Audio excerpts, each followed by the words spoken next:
Thank you, Delano. Now on Bounce this month, in an effort to promote healthy relationships, particularly among our young people, February is designated as Teen Dating Violence Awareness Month, and Mike Sexton knows a lot about this topic. He's the Domestic Violence Information and Education Specialist with the Mecklenburg County Women's Commission. So welcome back to the show to you, Mike. And then I also want to welcome Kayla Griffin to the show. She is a survivor of a violent relationship when she was a teenager. So thank you, Kayla, for being here. Thanks for having me. Mike, I want to start with you because just last year, you know, we dedicated an entire show here on Bounce to raising awareness about domestic violence, and you were really key in helping us to find survivors and experts who could weigh in and speak out about this issue.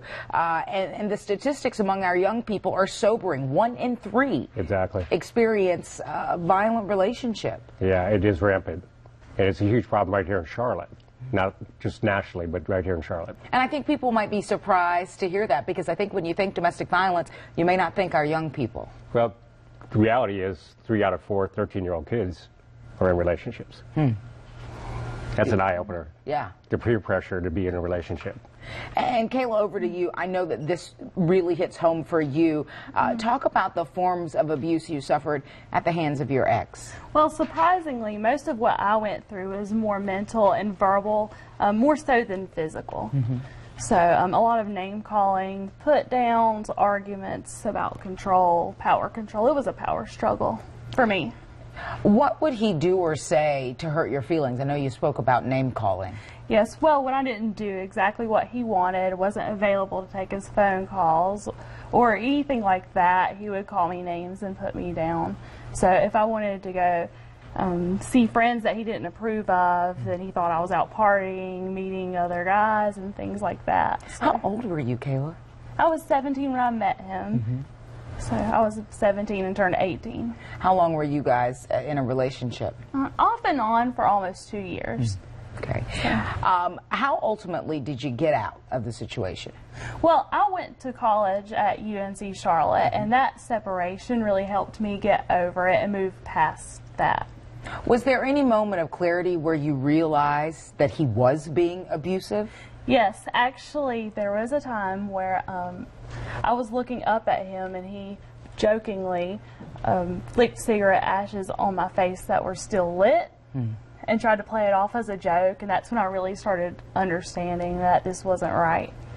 So, have you shared your story with other teens? Are you a part of the Speakers Bureau? Yes, plenty. I am a part of the Speakers Bureau, and we go to schools, youth groups, places like that to talk to young teens about dating violence, warning signs, and what you can do about it if you're experiencing that.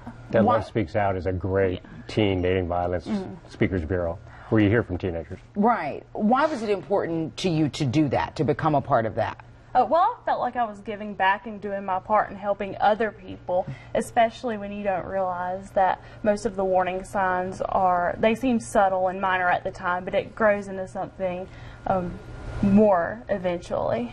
I mean, you hear the things that she talks about. They were classic signs, you know.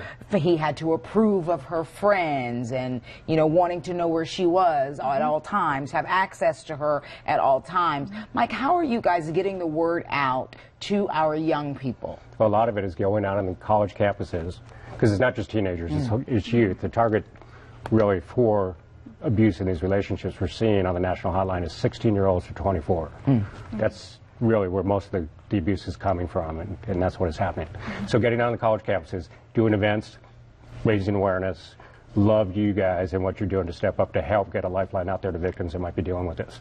And you have an event coming up here. Friday at Grady Cole Center, we got a pep rally that youth at East Meck are helping put together. We have marching bands and cheering and food and all kinds of fun stuff. Next Tuesday, we're going to wear orange, representing Wear Orange Day, which is a national youth violence color.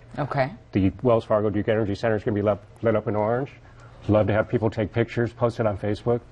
You want to hold up that sign? Yeah, we got just a couple there. There we go.